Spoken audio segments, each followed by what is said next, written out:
Joshua Cannon people of the Cannon crew. We're happy to have you here on a wonderful Sunday. You may notice that it's just me and Josh right now. That's because Joe actually did not find it important enough to watch the Captain America trailer as well as the Thunderbolts trailer. So shame on him. We should all shame him when we bring him in. Shame him in the comments. Very excited to be here, though. I got to say, this has been one of the busiest times. Well, this has been the busiest time of the year for me. It could possibly be the busiest time in my professional career these past 2 weeks. So after this Wednesday, I will be dedicating more time to the Canon. I will not take extra salary because of that, Joshua.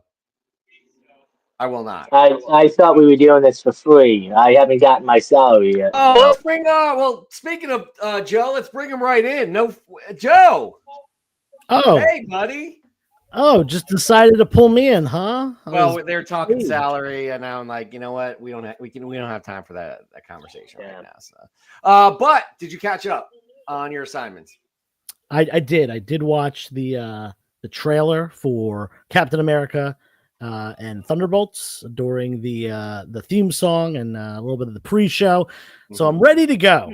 Ready to go for the show. Like what you should have done, this whole week is preparing for this show, episode 203. Speaking of 203, let's just get into the featured episode issue. For 203, this is Green Lantern 203. This issue is notable as it marks the first appearance of Chip. That's how I pronounce it, by the way. It's spelled CH''P. In a full story as a Green Lantern Corps member, Chip is the brave squirrel-like Green Lantern from Helvin and quickly became a fan favorite due to his unique personality and his part in the Corps' larger story. So that is the featured episode issue 203 for this episode 203. And we're just why don't we just get into the news, shall we? Yeah. Joe, what's going on with isn't there some weird light going on? I think that was maybe his phone. If his lighting come off his phone. Looks like flashy. That light in there is just hideous, Joe. I don't know how you live with yourself. Terrible lighting. However, we have Joshua here, the man on the streets, our Adam Schefter of the Canon, who brings you the hard-hitting news, whether you like it or not. He doesn't come at you with any sort of coddling or anything, making sure you're going to be okay. Because there's some news you like, there's some news you won't. But we have more that you'll like than you won't. Isn't that true, Joshua? It could be true, could not be true, but it also could be true. Wow, he's also wise with words. All right, let's just get into it. Let's start the news. Speaking of hard hitting, we got a great trailer, a updated trailer for Captain America: Brave New World. I'm so excited for this. I know they've been doing reshoots, but the trailer just looks phenomenal. Sam Wilson as Cap looks fantastic. He's got an updated suit going on here. And we also got a full official big look at Red Hawk and seeing Harrison Ford CGI'd. And I got to say, it's great seeing a Hawk back on the screen that looks like he's going to do some damage. And that poster right there is fantastic. And I'm very excited for this. Got got Winter Soldier vibes off of the trailer. And I can't wait for this to come out in theaters. I am super psyched for this as well. That trailer was fire. Although there has been, and you can confirm this, Joshua, that some of the pre-screening, where they kind of get the I can't even speak right now. You know what I'm talking about? Test screenings. Test screenings have not done so well, and we've been fooled before with trailers. I have to say that. However, I have high hopes for this. It looks fantastic. Love me some Red Hulk. And I'm even more excited that it's on Valentine's Day, February the 14th. I told Alicia literally an hour ago we're going to be going to this, and she loves and supports me, but she didn't look too happy about it. It comes out, obviously the release date is the 14th. That's the Friday. But you can obviously go check it out on those Thursdays. You know what? I'd rather do it for Valentine's Day. It's got Red Hulk. No, but my birthday is the 13th. So we're gonna have a surprise birthday party for you at the theater. It won't be very surprised. You just told me about it. Well, You won't know the plans. Okay, cool. What are your thoughts on the trailer, though, considering it comes out for your surprise birthday party? Looks awesome, man. I've been hyped about this. I am not a Cap guy. I'm not a Cap guy at all. He's like D tier for me as far as Marvel heroes. The only Avenger that major Avenger character that I like less than him is Thor. That being said, the Captain America movies have absolutely kicked ass in the MCU. To the point where 2 of them are my 2 favorite MCU movies. Hard not to be. Yeah. So very excited for another one. This is the first time we're seeing Anthony Mackie in the mantle. He's been great though. Like no complaints about him at any point during the MCU. He's been a phenomenal supporting and lead role throughout. And we're going to see him really take the lead this time more so than ever before. Love the Harrison Ford casting, since William Hurt had passed away. And yeah, just really, really excited. And the trailers are making it look really good. They got a very similar vibe, like I said, to Winter Soldier. I have high hopes because the last time the trailers led me down the wrong path were Sony trailers. So MCU, I mean, I'm ready for it. I am absolutely ready for it. Dan De La Torre is apologizing for being late. However, that's okay, Dan. We love you. He apologized for apologizing. So that's good. As long as he apologized for apologizing, it's fine. Yeah, I mean, I will say this about test screenings, though. Most times when they do a test screening, they're not the regular moviegoers that either haven't seen any of the MCU films and maybe only seen 1 or 2. So for them not to really like it, that doesn't worry me because, like, unless you get a bunch of test screenings with diehard Marvel comic fans saying it's bad, then I'm not too worried about it. Let's be honest. If you sat somebody down to watch Avengers Endgame and they've never seen any of the MCU films, I'm going to disagree with you there because I know people who do this for a living, and I guarantee you they have a mixed bag of all types of people. People who have they have to have that spectrum because they are trying to total all of the data. How this does well with the fans, the true fans who have not missed a Marvel movie, and how well this does with people who have never seen a Marvel movie. So I don't know. It's a broad spectrum. They have to go by that. It's going to be interesting to see. Again, I have high hopes for it. I'm very excited to see it.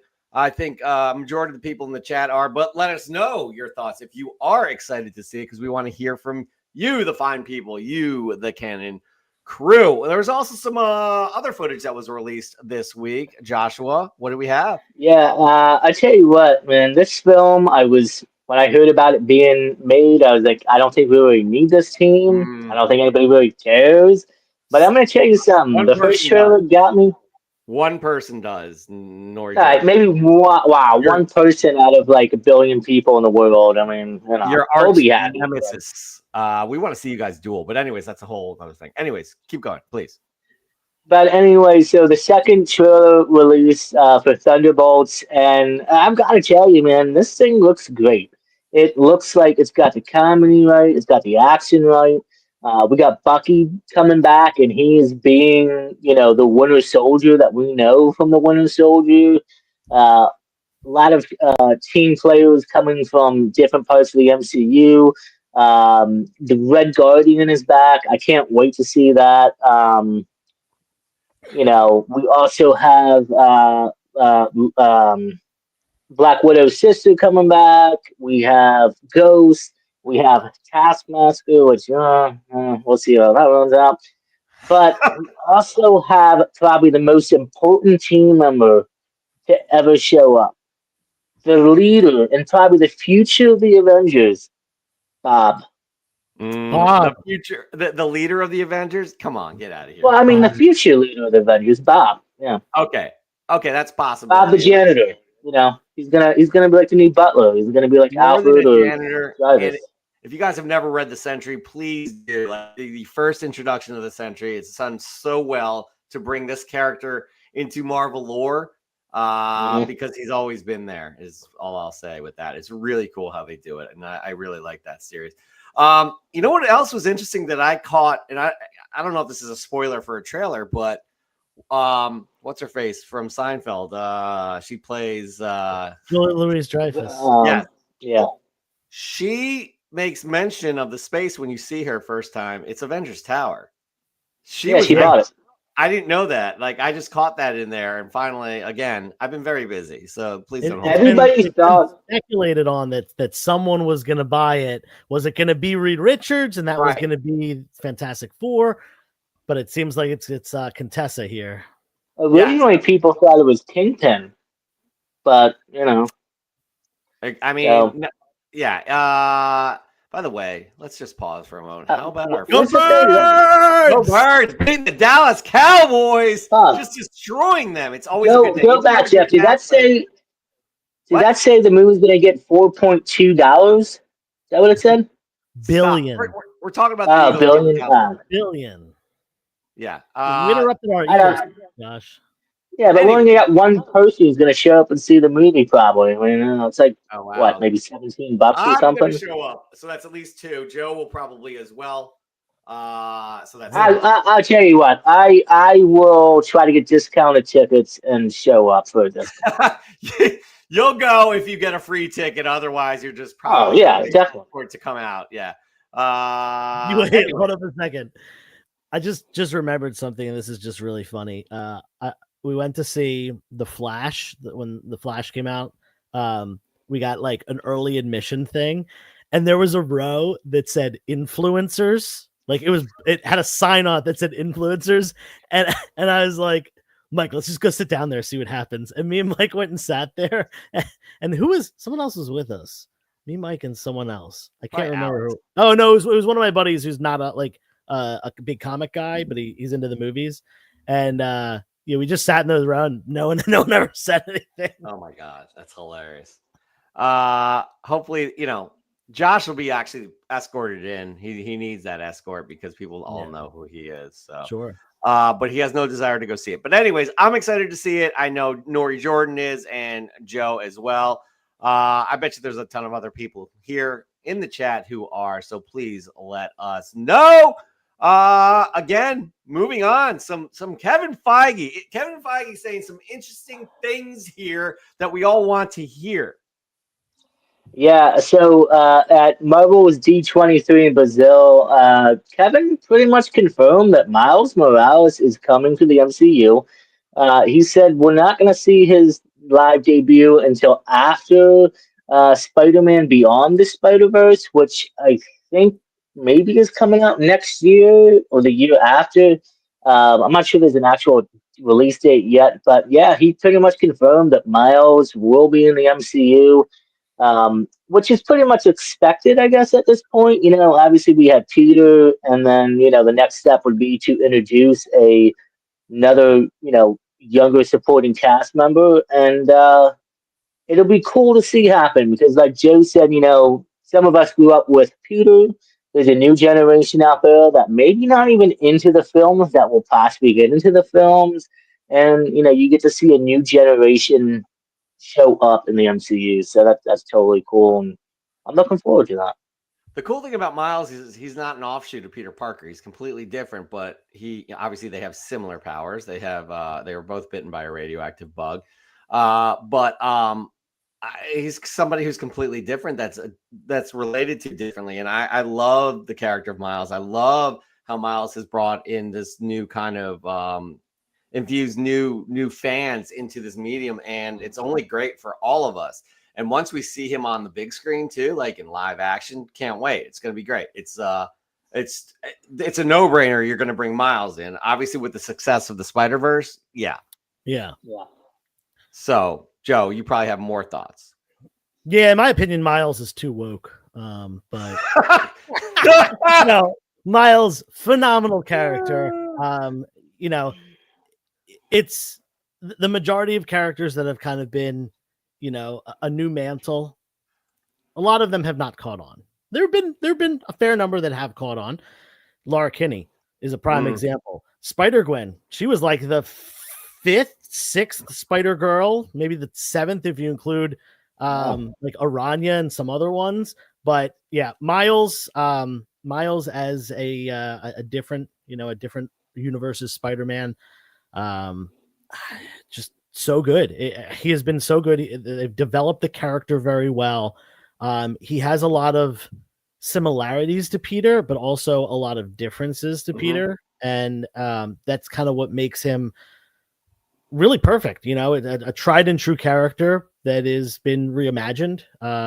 You know, not a different universe Peter, a different universe Spider-Man, different universe person in the same mantle. And I love that. The movies have been great. I've really enjoyed the Spider-Verse movies. I'm excited for I believe the final one that will be coming out. And then live action. I think it makes sense. And I think it gives Tom Holland some time. You know, we're likely getting another Tom Holland trilogy as well as a couple other appearances in the Avengers movies, probably at least 2 movies outside of Spider-Man movies. And then it gives him to, you know, kind of time to run his course. You know, at that point, he'll be into his 30s at that point. And he does look significantly younger than you know, is, and which is why he's in his mid 20s and can portray a teenager. But it'll be kind of a really good time to hand that mantle off in the MCU to a Miles character. Yeah. I understand what he goes through too on a daily basis, being, you know, in your mid 20s, but looking like a high schooler. So I'm going through that now myself, you know, getting carded all the time and things like that. So I completely understand how he has to handle that on a daily basis while also being Spider-Man. But I digress. We'll move on to the next. But anyway, super excited for Miles. Super excited that Kevin Feige has addressed Miles. I don't think he's really talked that much, and this is the most substantial comment we have from him. So very exciting news. Also, some out of the blue exciting news for maybe some people, maybe not others. I don't know. Okay, so we need to talk about this, and I should have put in who the writer is, unless Jeff pull up the article.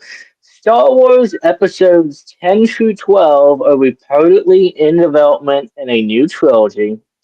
Now, the writer, I believe, is Simon Kimball.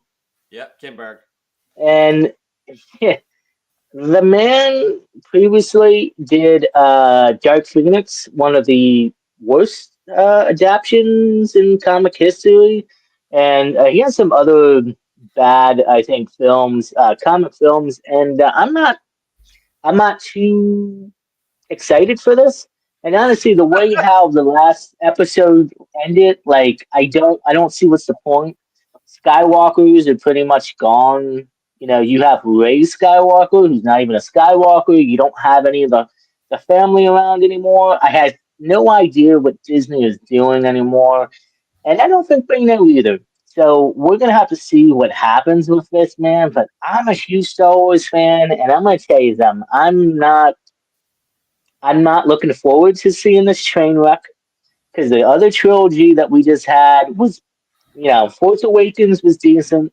Last Skywalker, Last Jedi, yeah, and then the Rise of Skywalker, just I don't know. So, yeah, my thoughts is Disney needs to maybe take a couple years off of Star Wars, reset, and figure things out. Get away from the Skywalker trilogy. We don't need it anymore.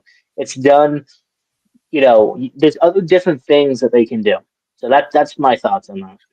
Yeah, I'm with you on that. You know, there's such a massive Star Wars universe, and we saw this with the Mandalorian. You know, we saw this following a character that none of us had ever seen before. This was not a character that they used. They could have, you know, done a Boba Fett thing initially, but they decided to go with the Mandalorian, a whole new character, Grogu, a whole new character, and phenomenal. And not only phenomenal, but just, I would say, exceptionally popular even throughout the mainstream.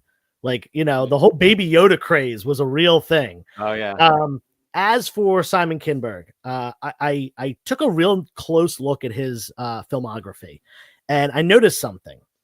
All the movies that he has written are pretty bad. We have X-Men Apocalypse as well as X-Men Dark Phoenix. We have the Fantastic Four movie, the 2015 one. A lot of bad movies. But if we look at the movies that he was the producer on, he produced a lot of really great movies. All 3 Deadpool movies he was a producer on. as well as Logan, as well as I can't remember the other ones. But there were X-Men Days of Future Past, which is one of my favorite of the X-Men movies, probably my favorite. That being said, he is said to be writing these Star Wars movies, so I'm definitely worried about that. I obviously we want these things to do well, as we always talk about. Let's be positive and hope they do well rather than trash talking them before we've seen them. But maybe not the best choice as a writer. I don't know. I'm a little. I have mixed feelings about it too because I kind of want to see the whole thing continue as well. Like I love The Force Awakens. The Last Jedi was. It was. And then the third one was The Rise of Skywalker was okay. Bad. It wasn't. I wasn't like vomiting. Okay, I wasn't like throwing up in my mouth. It was okay. With that said, I mean, people want to see the stories of Rey and you know what I mean? Like I do. I hope we get some good stuff out of Rey because I think she was a character that was really mishandled. Now, if you're talking, I'm fine. I'm fine with Rey getting her. She's supposed to get her own movie before this too. Right. You guys know that, right? And then the writer just, I don't know if he got fired or he left, but he was having issues, so he left.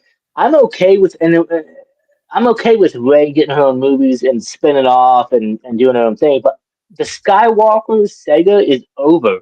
But she is everybody part of is Skywalker. She is part of that. That's part of it, and that's how I interpret this. It will be a continuation of Rey's story. That's how I see it. We'll see. It's a mess right now at Disney. I can't say it's a true mess. I don't believe it's a true mess. I think there's a mixed bag of things. The Acolyte was hit or miss. It was okay, I thought. Okay, yeah. Yeah, like obviously The Mandalorian. I can't wait for that film. That's going to be amazing. Boba Fett was, again, so it's a mixed bag of things. I don't think that I think they're actually, they have already taken a step back, being Disney. They have already taken a step back and they're trying to do things in a better way, a more well thought out, planned way, and trust the people that they're bringing on. Simon Kinberg has, again, a mixed track record as well, because those two X-Men movies were the worst X-Men movies, like flat out. They were terrible. So, what about his Fantastic Four amazing movie? I'll be honest, I never even saw it. I I know, me too. Okay, guys, we have to start the show over. Paul's here. Oh, don't worry. I got this. Ready? Captain America's coming out. It looks great. Thunderbolts also coming out. Also looks great. Check out the new trailers. Then we're talking about Star Wars for a second. We're kind of mixed on this one. We also talked about D23, Miles live action eventually going to happen. Ultimate Fallout 4, sell it right now for $1 billion. Thank me later, Paul. Yeah, there you go. And also Green Lantern 203. It's got some like hands doing this. Well done. That was really cool. Caught up. Happy to see you, Paul. All right. So let's just move on from the Star Wars talk. Again, I think it's basically 2 against 1, and you guys are not on my side, and that's okay. I still love you both. Finally, our last piece of news, but not the end of the news segment. What do we have, Joshua? Something you're definitely very excited about. So this is some good news. The dynamic duel, which will be Jason Todd and Dick Grayson, which will be kind of like a Into the Spider-Verse, animation film, is set to release in 2028. Still waiting to find out if it's going to be connected to the DCU or if it might be like an Elseworlds kind of story. So, I'm excited for this. Both Dick and Jason, obviously, probably the 2 most popular Robins out of the whole batch of them. And I'm excited to see this, man. Hopefully, they're already established as Nightwing and Red Hood. But yeah, we'll have to wait and see what happens. Joe. I don't like one thing you said, because I would not call Dick and Jason the most popular Robins. Dick obviously is the most popular Robin. I think Jason is the least popular Robin, but going on to Red Hood, Tim and Damian are both more popular than Jason. If you took a poll of who's dude, they Right killed now, they killed like- Jason Todd. They killed him as Robin. in like a few years too. He They was only killed around. him. They voted to kill him. They wanted him to die. Now, what he's I mean, become? he only lost out by like, I think like less than 50 votes or something like that. I mean, But guess what? A majority of the people voted for him to die. Died. And he was never Robin again. He was never Robin again. He became the Red Hood. So maybe that's a popular character, but you can't associate the Red Hood as a Robin. Agreed. Because I think Damian has really become very popular. My favorite Robin. And the dynamic between I can't believe I used that term. But the dynamic between him and his father it's just excellent. It's excellent. So I really like Damian. That's definitely my favorite Robin. But we could agree to disagree. Am I right? We can. Okay, so we're all going to agree that the news is over with that. However, oh, wait a minute. Wait, hold on. One more thing. Go ahead. In about a half hour, the Penguin season finale drops. Why are you Now, I'm doing going to tell you guys. I'm just He's letting you in a taking secret. viewership away. We have 15 million people watching. They're all going to leave and watch. If you guys bring me back on the show and I'm not paying attention and I'm crying or screaming or like holding on and shaking because I'm watching the show, why I'm watching us. Not cool. Trust that out there. You're supposed to wait for us, Joe and I. We watch it together. Yeah. Thanks a We lot. can watch it all together if you guys want. Hold hands, cry. Anyways, the last episode, Penguin. Oh my God, it was so good. And then this, I can't wait. Should I watch it without Alicia? She'd be very angry if I did. Should I do it? Should I risk my relationship? Tell me in the comments, please. All right. Moving on, though. Again, not the end of the. I see the judge. No, not worth it, right? No, it's the love of your life you just found. You don't risk that sort of thing. Come on, as an old married man, you keep that lady happy. But it's the last. It's like this has been an amazing series. It's the last episode of this season. I could do it. I'm going to try. Are you muted?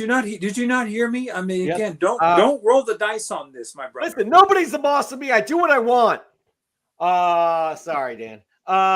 Anyways, let's move on to again the rumor report. Josh's rumor report that we have a nice little video segment for this segment. There we go. Josh's rumor report, and the song changes all the time. I'll tell you what, guys, we're just a step below college broadcasting. All right, a step below.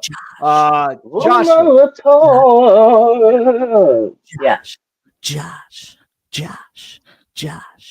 Rumor report, the man with the rumors on the back street.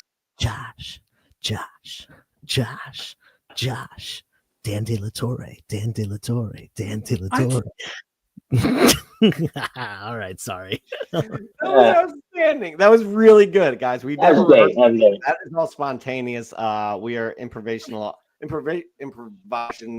artists. Okay, Josh, what have you been hearing on the streets? So, first, let's start off by saying these are strictly rumors, not spoilers. Who knows if this is going to actually happen? I did predict that Robert Downey Jr. would be Doom. You're welcome. I saved us. Did. That was Joe and I who said that. I don't even. Anyways, moving on. Moving on. So I have a juicy rumor, something that's very interesting. And is it possible that the Nick Cage or Nicolas Cage or the former Superman or former Ghost Rider could appear in the MCU? Rumor has it that Nicolas Cage might be in talks with Marvel to come back as Ghost Rider. Now, two ways this could happen. Either one, he comes back. Well, either way, he's going to come back as Johnny Blaze. But could he be a variant that we might see potentially in Secret Wars? Or will he be the full-time Ghost Rider? Who knows? Gentlemen, what are your thoughts? I can't. First of all, I just want to say that I put the Johnny Ketch Ghost Rider, the first appearance of Johnny Ketch up there, because I freaking Danny Ketch. That's what I said. I said Johnny Ketch. I meant yes, Danny Ketch. Johnny Blaze is actually the other one, who Nick Cage has played. But that is my favorite, Danny Ketch. I have to say. I don't think he's going to be the full-time Ghost Rider. Yeah, I think that we will likely see a lot of, just like we've seen over the last couple of years, a lot of the Fox and Sony and all the characters from who had, was it Universal that had that Yeah. no, Fantastic that- Four? Oh, no, Not Universal. no, it's Fox. Fox had Fantastic. Fox had Fantastic Four too. I don't know why I was thinking Universal. Anyway, a lot of the previous Marvel movies, I think we're going to see. We might even get like a Lou Ferrigno if we're lucky. That being said, I think he's going to continue in the MCU. No, definitely not. They're going to cast a younger person. Again, I love what's his name? Norman Reedus. That he would be badass as either Danny Ketch or Johnny Blaze. I don't even care. I think he would be fantastic. So that's exciting stuff, though. We want Ghost Rider in the MCU. We want Ghost Rider. Very excited for Ghost Rider for sure. And then you have another juicy rumor here. What's that, Joshua? Yeah, so we already know that one character on this piece of news will be returning, and that's Ultron, who will be in the Vision Quest show. But it sounds like Ultron might be sticking around, and Thronos might be joining him in Avengers Secret Wars. Now, I'm hearing potentially that in Secret Wars, Doom is going to assemble kind of his own little team to help him beat the Avengers and all the different variants. So we could potentially see these two show up.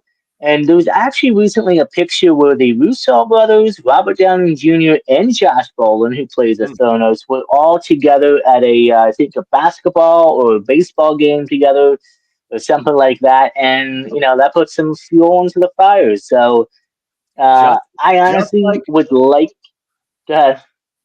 Just like when Taylor Swift showed up with Ryan Reynolds. I mean, she was definitely going to be in Deadpool.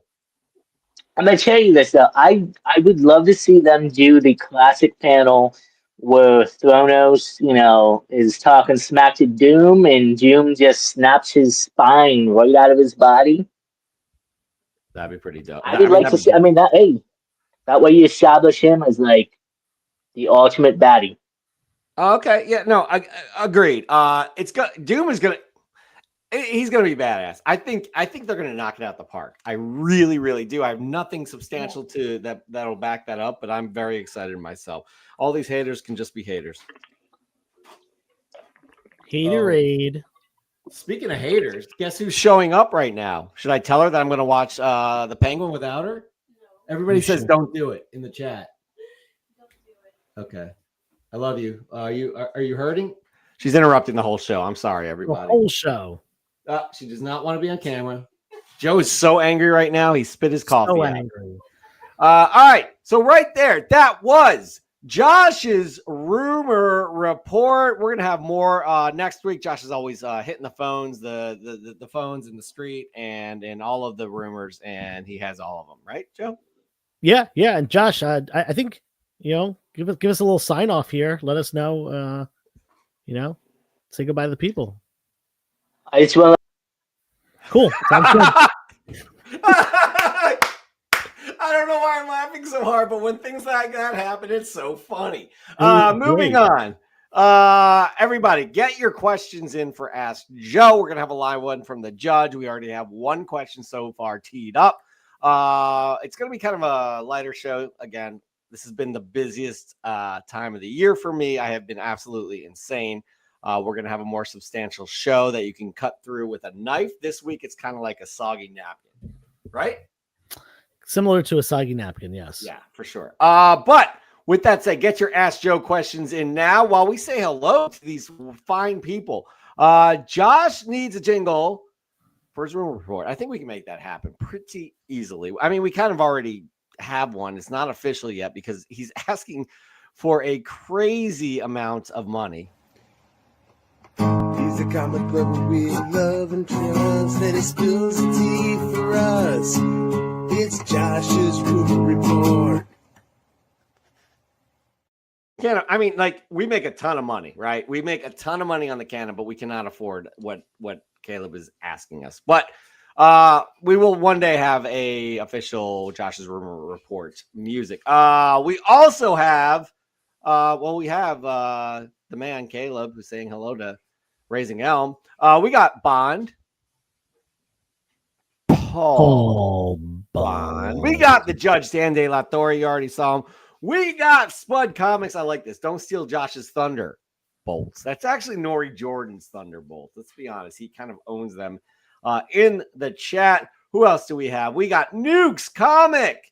He actually recapped it for Paul as well. Red Hulk to Star Wars. So that was very well done right there. We got Bronzeville. Yeah, Andor was awesome. Can't wait for season 2. I can't believe I didn't mention that. Wow. Dr. Plagueis, I'm a lifelong Star Wars fan and dislike more of the content than like. That's a bad place to be in for sure. Immortal Scruffy will want to see, I can't remember what movie. Thunderbolts, because everybody's talking smack. Phil Ailing, fellow Eagles fan. Hello. Comic Cap Collectibles. Hello. What's happening?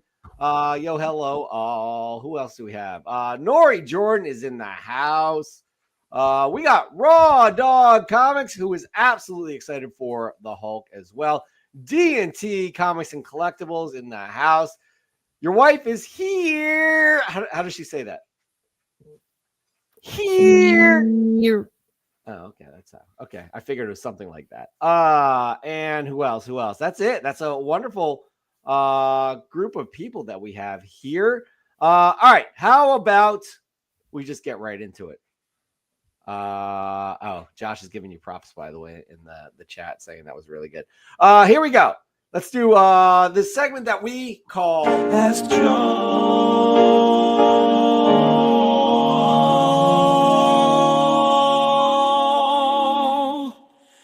and Jeff.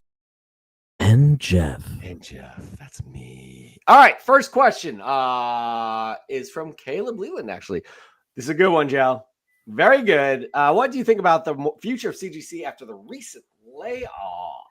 Great question. CGC has a lot's been going on with CGC, and it's kind of never ending. If it's not some issue with their grading or encapsulation, it's their turnaround times getting longer, or the lawsuit that came up, or books being misgraded. There's just been so many things. I do not envy the people that work for that company, or at least the people that have worked for that company over the last 5 years. They definitely have a lot going on. I think they're put under a lot of pressure. They've gone to private equity now. The company did sell off to private equity in 2022, I want to say. And yeah, 2 years later, they're still trying to, make sure they prove their worth. That being said, myself and Paul were talking about this a lot, and he brought up some really good points. CGC for those of you who don't know, they didn't really advertise it super well, I guess, but it was they called it a vintage bulk deal, which basically if you send in vintage books during this one segment of time, you got a discount on them. No matter what tier you were, there was some sort of a discount, I believe. So they got a lot of books, a lot of vintage books, which was, vintages pre-1975. They got really backed up because not only did they do that in, I want to say that was July or August, but right before that was San Diego Comic-Con, which is a big event for them, on-site submissions and stuff like that. And then after that was Baltimore Comic-Con, which they not only did on-site submissions, they did on-site grading. So you actually brought them there on Thursday, Friday, Saturday, and you got the books back on Sunday. They bring all their equipment down. So they have their whole staff there for that one. In addition, New York Comic-Con was right after, they did on-site grading, not on-site grading, but on-site submissions there for that. So between those things, they really got backed up. And they actually just did a modern bulk discount too. So through all this, their turnaround times have exceedingly increased. Paul and I were looking at yesterday. I think he said it was 65 days or 67 days for vintage and 40 some days for modern, which is really the most it's been in a couple of years. They're laying off people. That cannot possibly speed up the process. That is only going to slow things down.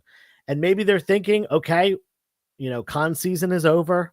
Winter months, people are slowing down a little bit with, comic shows and claim sales, comic shows and online sales and submissions and stuff like that. So, maybe it's a slower time for them and that's why they're doing this. But I'll tell you this, wait times are going to be up for a little bit. In my opinion, that's how I kind of see it being. CGC is a company that's owned by private equity. They are trying to maximize profit. They're trying to make their shareholders happy, and they're going to do what they can. That often, under the type of economy that we have, that is often laying people off and putting more work on others. So, be nice to your CGC reps when you call in, and give them some time. They'll get the books back to you. There's probably going to be some increased wait times though. Do you think also though we saw a lot of this with other companies that are, especially during the pandemic, they just were staffing up, right? And they thought this tech company specifically, they thought this was the good times are going to be happening now, and this is how it's going to be. Do you think they didn't forecast appropriately?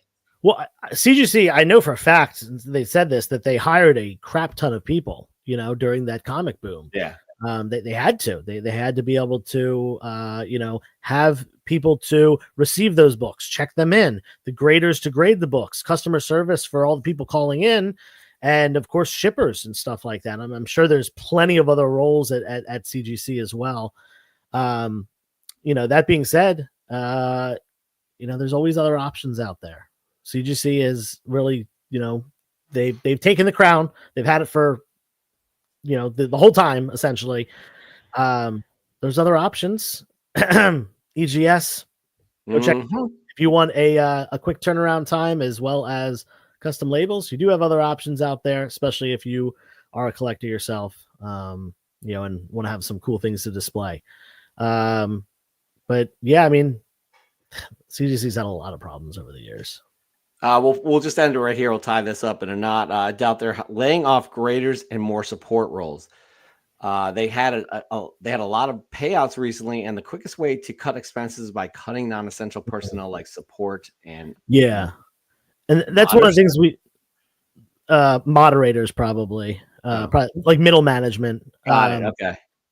Yeah, we talked about this. When Paul and I talked the other day, I brought up the point that those bulk discounts that they did, that probably was to just bring in money when they had a $7 million lawsuit payout. Right. They're a big company, don't get me wrong, but $7 million is going to count for anyone. Sure. So they needed to get an influx of cash. So yeah, that totally makes sense. All right, we're going to move on to those. We're going to move on to the next question here.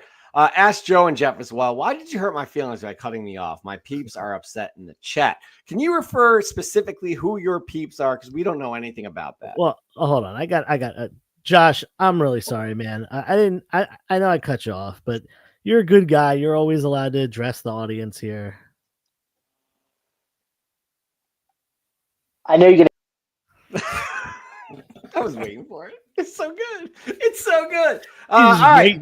We have a live question from the judge himself, the Honorable Dan De La Torre. How are you, kind sir? I'm fine. I want to expand on my brother Caleb's question here because I want to go down farther down this road here. Ooh. And at the risk of sounding like a vulture sitting on a telephone wire watching CGC die off, there's a number of things that could be happening. One, the economy. We know it's going to be bad this year, regardless of the election that just happened this week.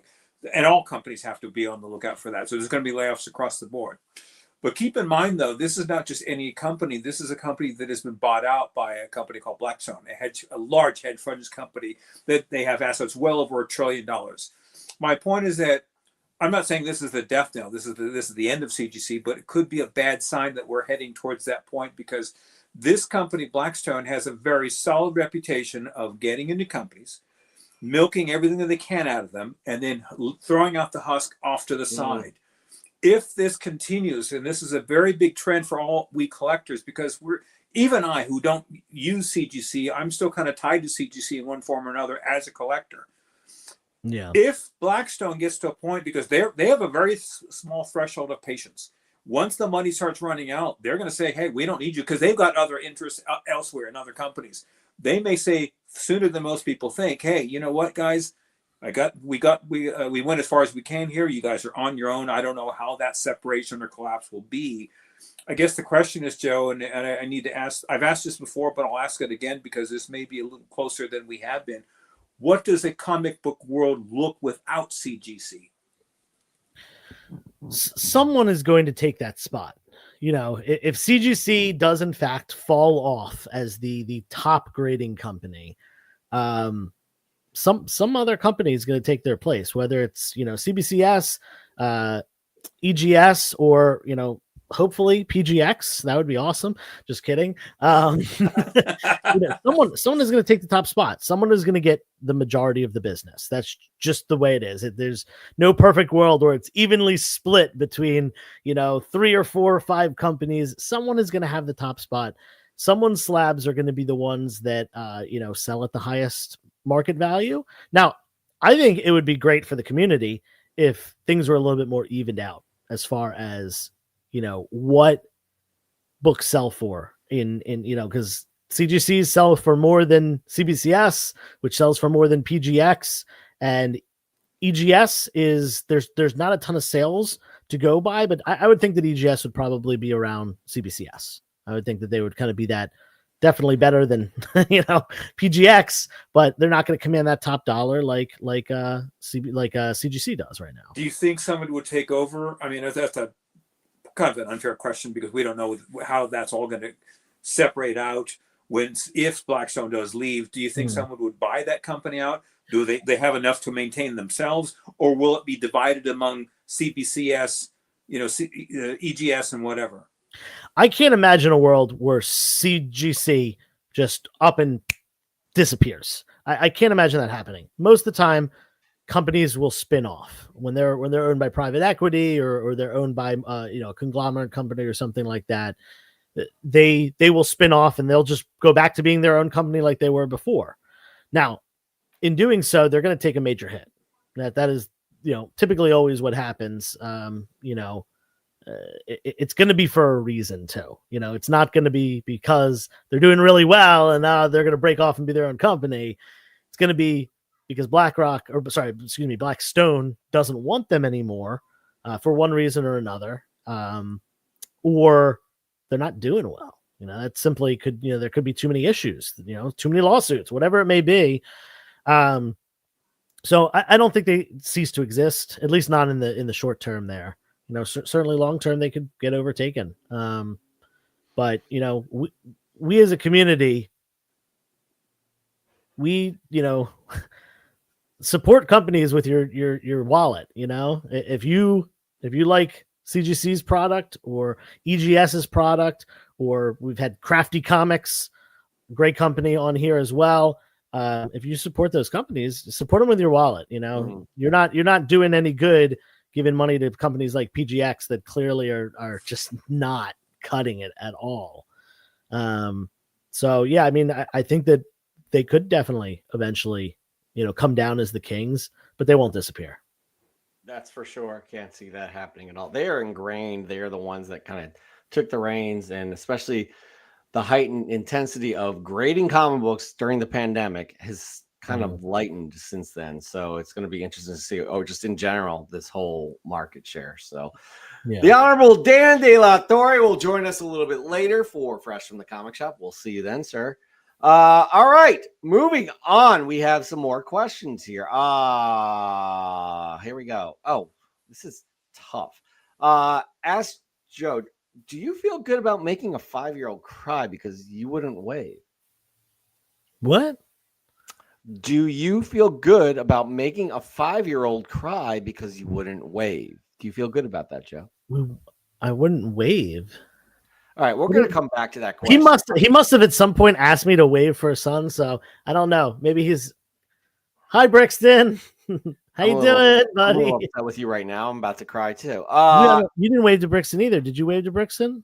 I haven't seen him today, but you didn't wave. I didn't see him today either. Right, exactly. I just saw Paul because he didn't see you wave to him. He might be watching. Didn't even notice him. When comics are reprinted, particularly older issues, aka facsimiles, do the original writers and artists for their estates get paid? I have to say, it's not until recently that actually the creators have been getting paid for creations, character creations, storylines, etc. in film. So I can't imagine that they were getting paid for something like this because most of them are work for hire. Joe, your thoughts? Yeah, I was gonna say work for hire has been the at least all the Marvel, DC, that has been their motto over the years. We hear some crazy stats. I think I've mentioned this one on the show before. Like Ed Brubaker gets paid for more for his cameo appearance. He doesn't have a speaking role. He's just in the background of one of the Captain America movies, I think Winter Soldier, than he does for creating the character Winter Soldier, which is a crazy stat there. That being said, if it is a creator owned, such as Image Comics, I bet, when they do those Image First, which reprint, sure. Yeah, I would think that, I bet Robert Kirkman is raking it in from Walking Dead Deluxe, which is a reprint of every single issue of Walking Dead. Yeah, I'm sure he's making bank. He's already president of Image Comics, but or CEO, whatever he is. So yeah, if it's creator owned, it's one thing. If it's not, it's just owned by Marvel or DC. Yeah, I was just thinking Marvel or DC, but you're absolutely right with creator-owned books. All right, or titles. I'm sorry. Here's a good question. Ask y'all have a journalist. Do y'all need an IT support on the team? I won't take anything less than 6 figures. Action figures. That's cute. Here's the deal. We do need an IT, an IT actually department because we have a problem with one of our journalists who's actually using their modem that's hooked into their telephone.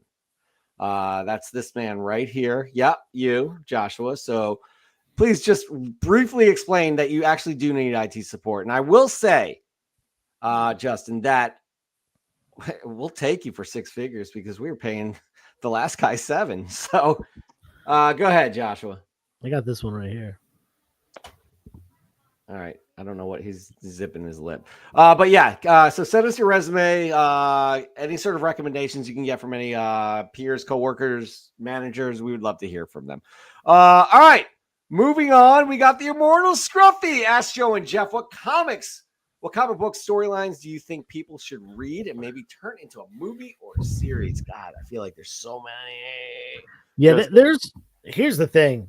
If you like reading comic books, like if you're just, love just diving into stories, there are pretty much an unlimited number of great indie books at this point. Whether you want something ongoing, like Something is Killing the Children or Department of Truth, which is coming back, I believe, this week or next week or something. No, it already came back. Oh, it already came back. Okay. So yeah, I think there are 2 issues since the hiatus. Oh, 2 issues. Wow. I guess I'm really behind. Anyway, if you want something ongoing like that, or there are so many miniseries, 4 issue, 6 issue, 8 issue, 10 issue, 5 issue, 12 issue, whatever, of so many good runs. I mentioned it so many times on this. One of my favorite comics ever, my favorite indie comic ever, Witches. There's 6 issues, and it is still to this day. I recommend that to everyone. And there's actually a show coming out on Amazon Prime, an animated. Oh, it's animated. I didn't know that. It's animated, yeah, which is going to be pretty cool. Man, there's just too many. Another one that I've really liked that's pretty recent, last 6 or 7 years, probably pre-pandemic it started. It was called Shadecraft. Another Image. Oh, yeah. That actually was optioned, I do believe. Was it? Oh, I didn't know that. But yeah, that's a good one. One thing that I think is really cool and kind of has cooled down price-wise at this point, and you can kind of get them a lot cheaper, is Strange Academy, which is it's a really cool. It's almost like if you combined, Doctor Strange and the X-Men, they kind of reimagined it because it's a school. It's a school for magic users, and there's all these. Cool. Yeah, there's all these kind of children of Marvel characters as well as new characters and stuff like that are involved. Yeah, for sure. Obviously, besides my Void Rival Energon obsession, I've said this before, guys. I have said this before, and I think Immortal Scruffy actually reads this. It's Ghost Machine. You got Geiger, you got Redcoat, you got Hyde Street, which just came out. Joe, you have to read Hyde Street. Those books, that shared universe, and that doesn't necessarily have to be a shared universe either, but they're so good. Yeah. They are so good. A spinoff from Geiger was Junkyard Joe. Mhm. Really, Rook. I'm enjoying all of them. So I would, that's top of the list next to like G.I. Joe, Transformers, and Void Rivals for me. Yeah, and Paul just mentioned one, and this is actually a book that I've wanted to pick up. I haven't gotten to it yet, but it's called Grommet. It's about skating in the 80s, and it's something that I wanted to pick up recently. It's Brian Posen. He's great, very I talented. didn't realize he wrote that. Okay. Yeah. And there's another one that I just heard. It's called FML, and it's about a bunch of kids starting a band, and like one of their moms is like a legendary punk band kind of thing. And I want to check that one out too. I really like reading things that I can connect with. Obviously skateboarding and music have been two of my lifelong hobbies. So those should be, pretty easy ones for me to get into personally. As well as those superpowers that are similar to Nightcrawler too. So that's why it's so relatable to you. That's it. Blackest Night would be great. Like that's one of my favorite DC reads right there is Blackest Night. I think that would be absolutely fantastic. And yeah, good call, Caleb. I'm still saying that DC has dropped the ball by not doing a horror anthology series based on their 70s horror books like Tales from the Crypt, for sure, right there. But I gotta say, I think that's a wrap there on maybe a Batman film. Yeah. Right there. That right there ends this segment we call Ask Joe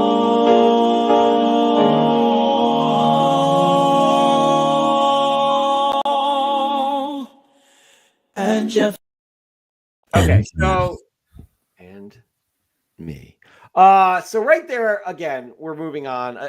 We apologize because we've been so busy with life in general that again these episodes have tended to gone quick. We're gonna make an effort to give it more substance, a little more to cut through. Does that make sense? Is that a good analogy? You know what I'm saying though. So after Wednesday, we also have to send out books to you fine people that you won on the 200th episode. Notebook is right here. I know Joe has a notebook, and I'm pretty sure Dan has one too. So we're gonna get all that stuff to you guys too. We're gonna get right into the most popular segment of the show. We do it each and every week. It's a segment that's called Caleb. Yes, we do have another popcorn. We have to actually I have to get in touch with the guy that has to do it, which I've been very busy. But it's somebody that was nominated from our last popcorn Palm Books. Nick Sapienza. There we go. So we'll get in touch, and ideally we'll have one next week, and maybe even a new segment for you guys to bite your teeth into. So take that to the bank. I don't know why I just said that, but I'm getting a little tired. But please subscribe if you haven't already done so. Josh, come on. We have only 14 million viewers tonight because of this. You're going to get at least 3/4 of them are going to leave now because of you. With that said, though, we do this segment. What is it called, Joseph? This segment is called Fresh from the Comic Shop. Fly from the pressing salon. That's right. We ask you, the fine viewers, to send in your fresh get each and every week. You never disappoint. Always sending us your gets, always showing them off to this wonderful community. And that right there in itself is a reward. But did you know you could also win a monthly book just by submitting? That's right. You submit, you're already submitted to winning this book, this monthly book. Joe, I'm going to be at a loss for words for the rest of the show. I don't know why. So back me up here. Fresh from the Comic Shop is proudly sponsored by EGS Comics and Spider Dude Comics. They supply a amazing book each and every week with an EGS lab. The book is picked out by Spider Dude. Speaking of EGS, links are down below for EGS and Spider Dude, but save 5% off your EGS order using the code Canon5.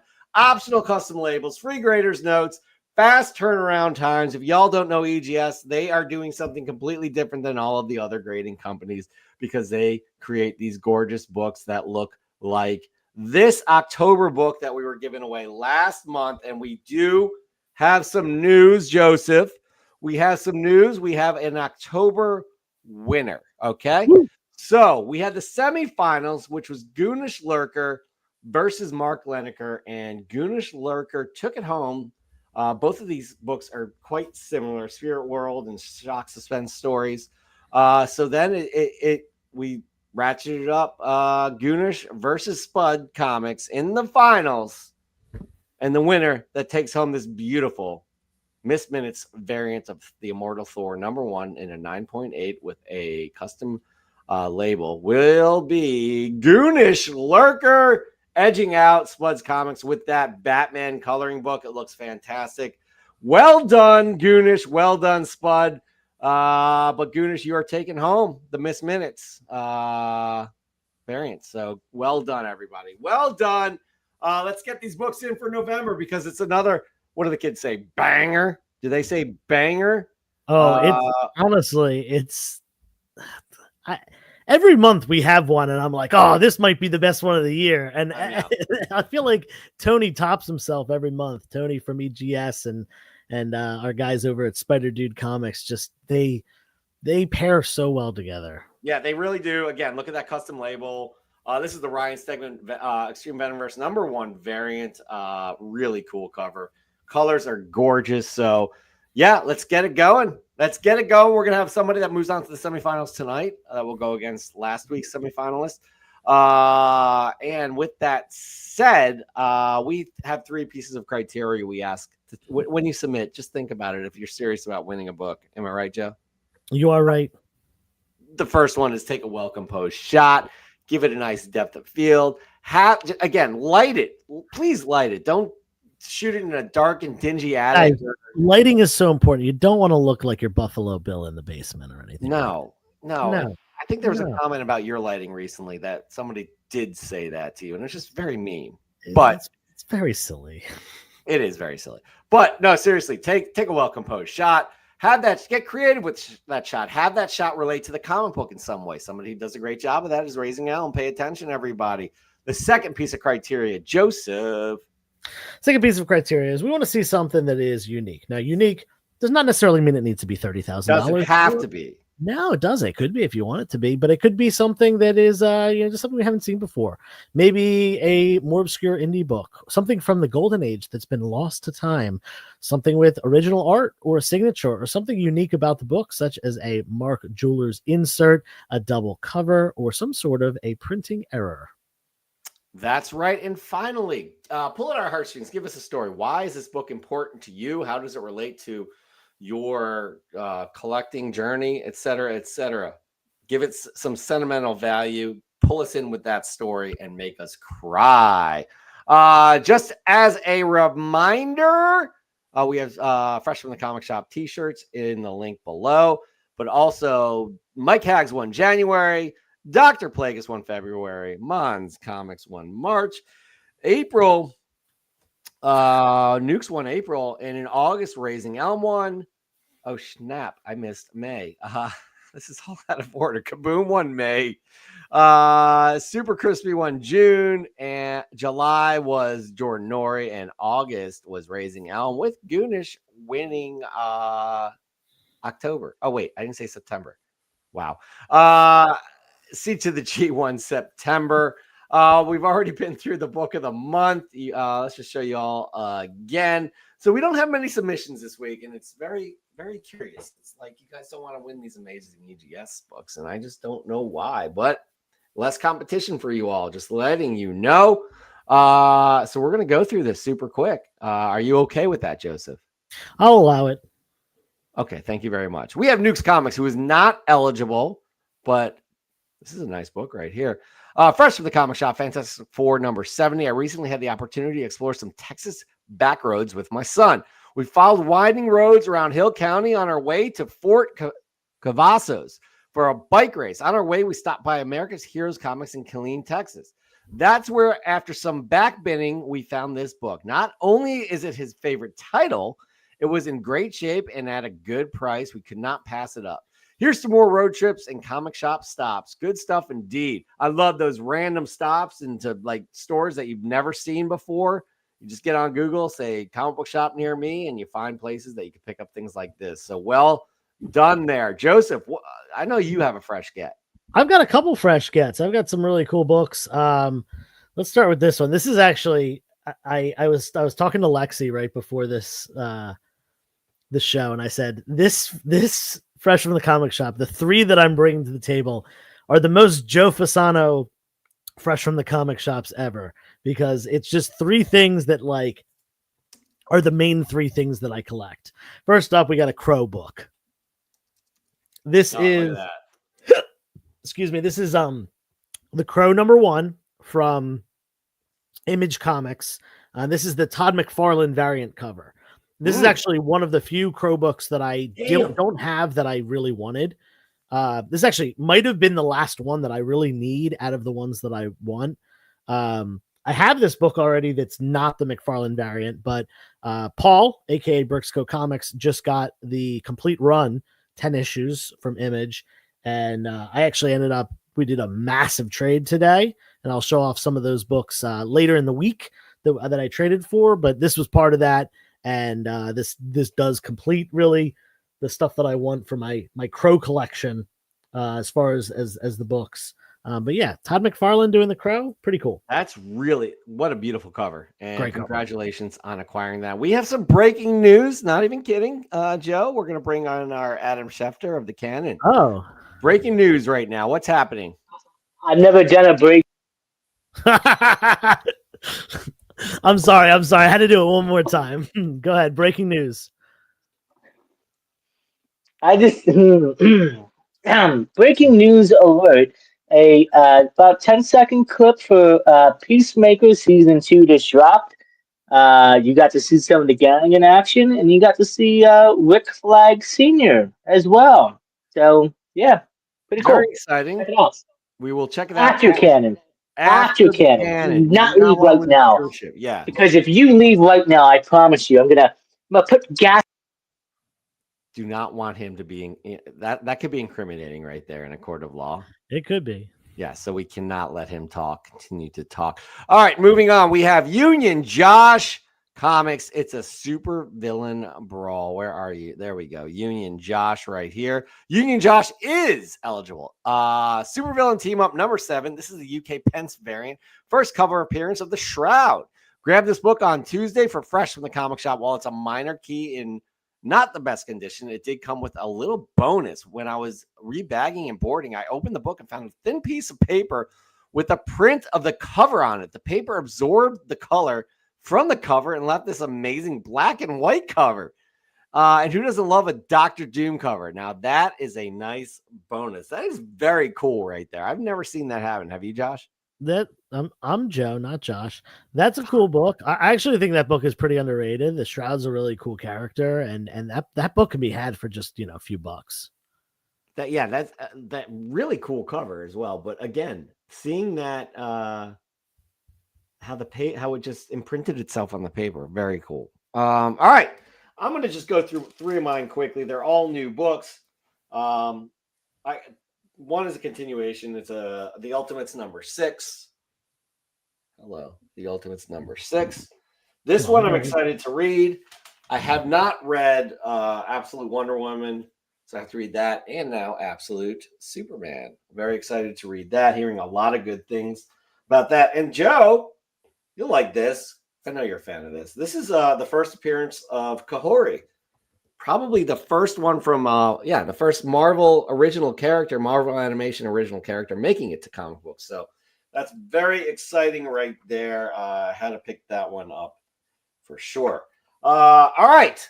Those are the three that I have. I just wanted to do them very quickly. So, Joseph, we're going to move on to Nori Jordan, who is not eligible, by the way. This week, I didn't pick up any major keys, but did find a Hulk 229, which is the second appearance of Moonstone. She's an amazing character who was a member of two of my favorite teams. Gee, which are those? The first clue that the Thunderbolts were not what they seemed came in Hulk 449, when Hulk recognized Moonstone's voice while disguised as Meteorite. She was a consistent member of the team through all of the Thunderbolts titles and always a badass. Next week, I will hopefully submit the last Thunderbolts grail I need. Be ready, everyone. It's a banger. Look, somebody else using the word banger. Joseph, what do you got? Second fresh get of the week. Second fresh get of the week. I bought a pretty decent Golden Age collection earlier this week. It was actually a guy who is a collector of a lot of things, including comics. And he actually sets up, or at least used to set up at comic shows. I don't think he really does it anymore. Great guy. I got connected with him through a mutual friend, and it turns out we know tons of people in common in New York, New Jersey, and Pennsylvania. He's from New Jersey. I went to his house and I spent 7 hours there, actually on election day. I had off work because of election day, and he's retired. And I spent 7 hours at his house, probably less than half of that time looking through comics, and the other half just hanging out with him and his girlfriend. And one of his buddies also stopped by for a while, and we just talked about everything, collecting. We got into sports, we got into politics, and really got to know this guy. And it was really cool, really awesome chance to meet someone in the community. And I bought a lot of stuff off him, mostly pre-code horror. 2 books that I'm keeping for my personal collection. This is one of them. This is actually one that I did not have. This is Haunt of Fear number 19, one of the EC pre-code horror books. Awesome cover. If you notice, the executioner here has a double-bladed axe, 2 blades, because there's 2 people, 2 heads right there, going to get chopped off. This was a book that was used in Seduction of the Innocent and referenced because there is a scene in this book that there is a baseball game, and the baseball game is disgustingly filled with like severed body parts and stuff like that, including like the one. Actually, this is what Key Collector even notes. This is that one of the things is the catcher's chest plate is a woman's breasts that were severed off and used, and that was obviously something that did not jive well with the Seduction of the Innocent writer. And that book is staying in my PC. I can see where that would freak some people out. out. That might not have been the best choice. No, but you know what? People move on. They know that that's not appropriate to. Anyways, I'm not going to get into it. And finally, we have Raising Elm Comics. As I said, keep watching this guy. Justin says, "Howdy, comic fan. I hope everyone is doing well this week. Issue 5 of Falling in Love and The Path to Hell recently came out in my local comic shop. I'm so tired. I'm yawning. I'm so sorry, everybody. Had my copy waiting for me. I propped my feet up and I gave it a read over the weekend. A true page turner that teased a lot of potential future storylines that I can't wait to explore. As I was reading it, I began to wish there were a few more pages or panels to consume in this issue. I leafed through the book again and I realized that I don't want to get lost in the trees.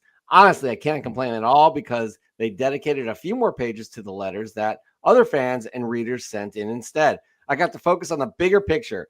They seem to truly support their fan base. What books did y'all pick up this week? Much love, comic fam."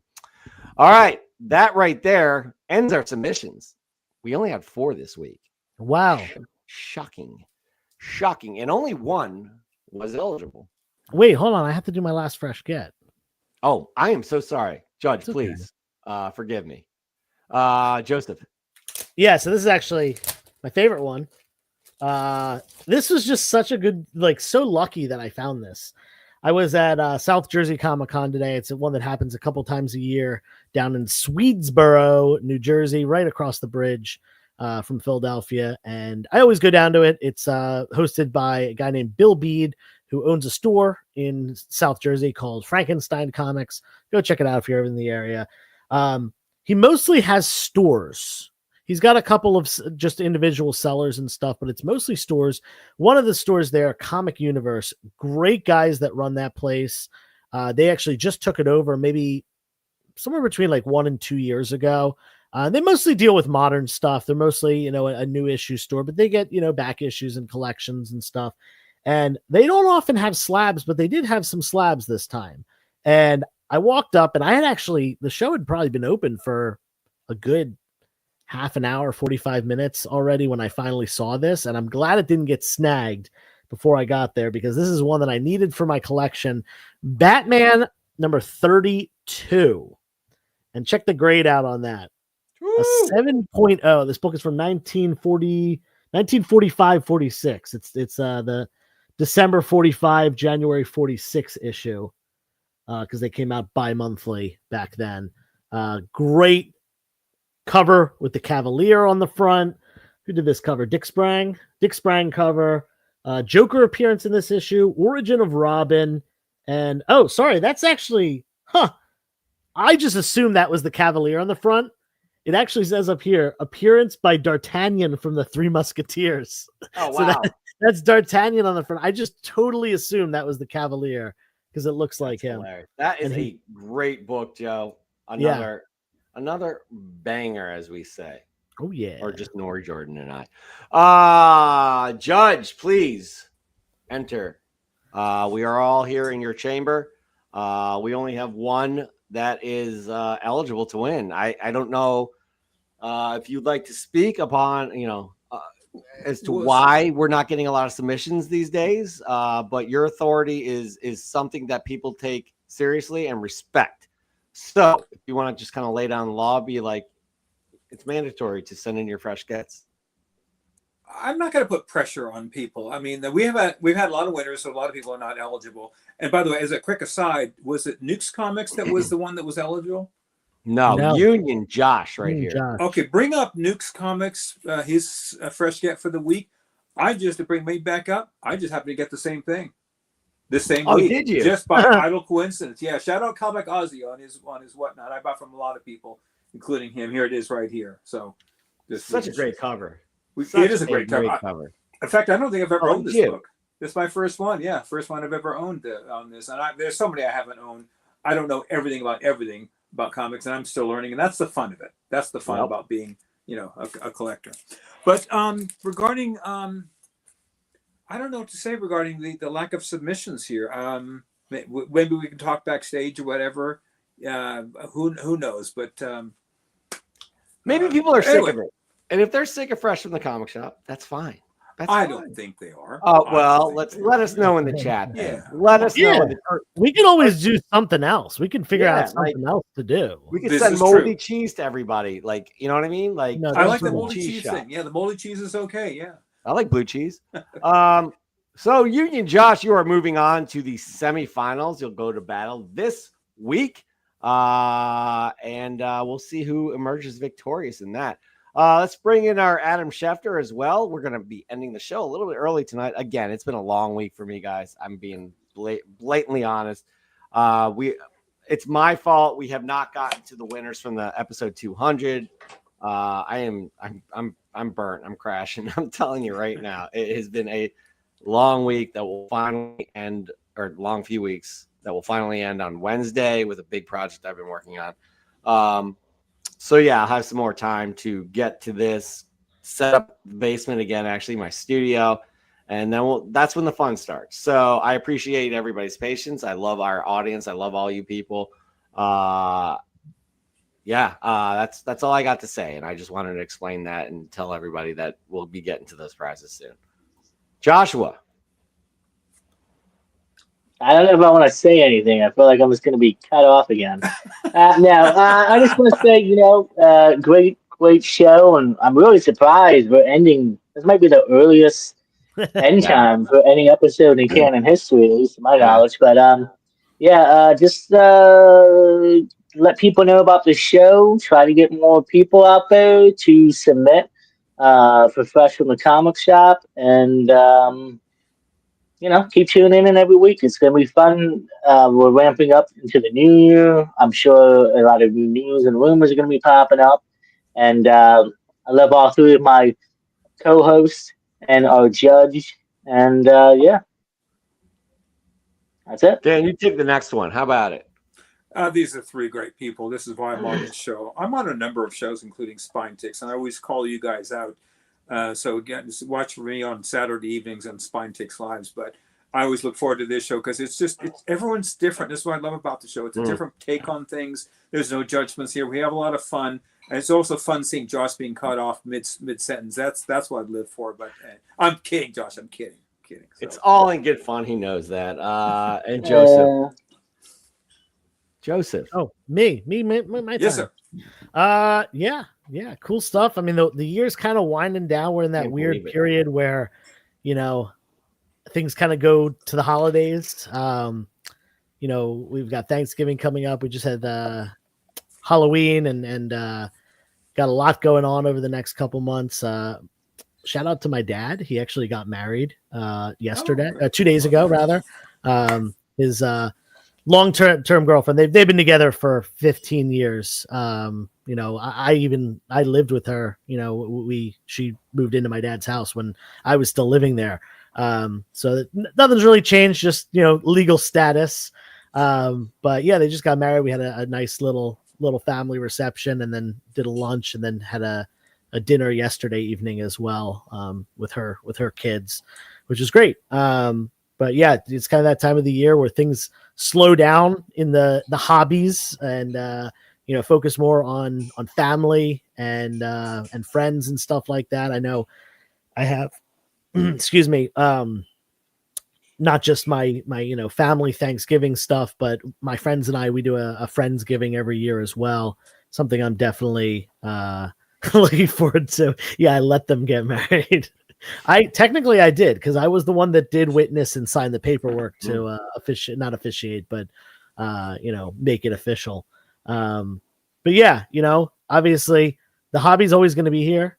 Take this time over the next month to spend time with friends, spend time with family, reconnect, have a good time, enjoy stuff, and comics will always be there after the new year. For sure. And it is a family here with this comic book community, and we appreciate you all. Seeing you each and every week. We'll be back again Sunday at 8 p.m. Eastern Time, 5 p.m. Pacific Time. Until then, be good to yourself, be good to others. Peace.